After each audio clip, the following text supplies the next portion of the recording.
సుబ్రహ్మణ్య స్వామి. ఈశ్వరుడు తపస్సు చేస్తుంటే ఆయన యొక్క వీర్యం ఒక యజ్ఞగుండంలో పడితే సుబ్రహ్మణ్య స్వామి ఉద్భవించాడు. ఆయన పుట్టింది సుబ్రహ్మణ్య స్వామిగానే పుట్టాడు. అంటే దేవతాతత్వం, అగ్నితత్వం. అయితే గణపతి ఏమో అమ్మవారి ఉత్పత్తి చేసింది మూలాధారంలో. పరమేశ్వరుడు వలన పుట్టినటువంటి సుబ్రహ్మణ్య స్వామి ఆజ్ఞాచక్రంలో ఉంటాడు.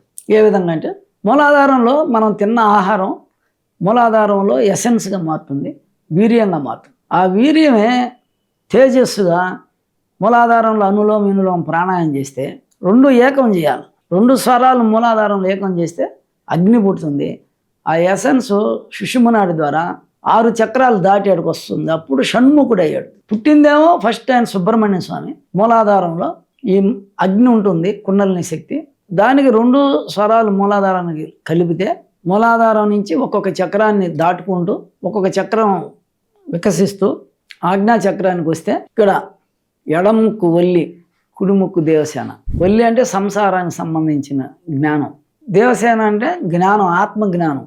రాక్షసులకి వ్యతిరేకంగా యుద్ధం చేసినప్పుడు సుబ్రహ్మణ్య స్వామి ఆమె యొక్క శక్తి అది.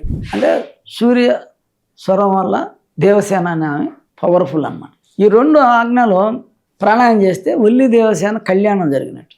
సుబ్రహ్మణ్య స్వామి షణ్ముఖుడు అవ్వాల. 6 తలలు, కంఠానికి కింద 5 చక్రాలు, మూలాధార స్వాధిష్టాన మణిపూరక అనాహతం ఆజ్ఞాచక్రంతో కలిపితే షణ్ముఖుడు.